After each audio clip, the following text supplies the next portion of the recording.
Karom kadu kan sitame pini nang litung fan lun jer nang wan pi lage ni litung nilini pensi pasi thak pon la bang salun mang ke pasi thak pon nilini men la ke ser di hun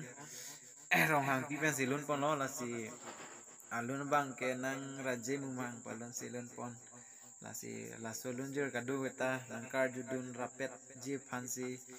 nili chuning rilong lai la si alun nili alun na kecari tali amu si mana pu lundun lo si cok si du ubon nili lundun mang ke la si mo comment box along he yang pacini no kado kita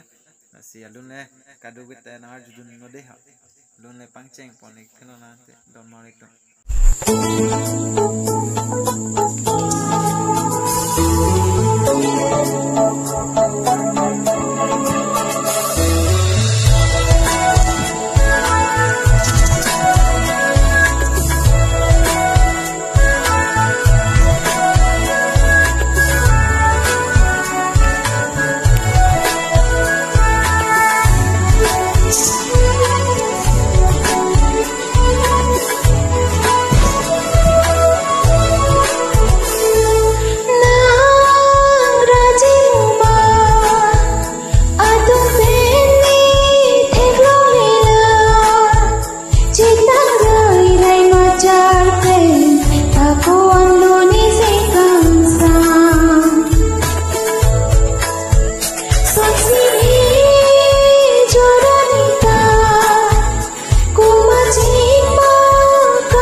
beleche donjile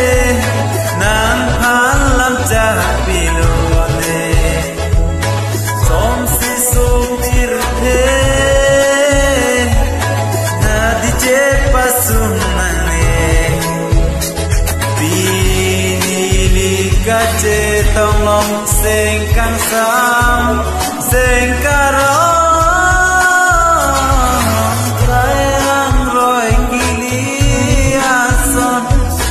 Kacing onjut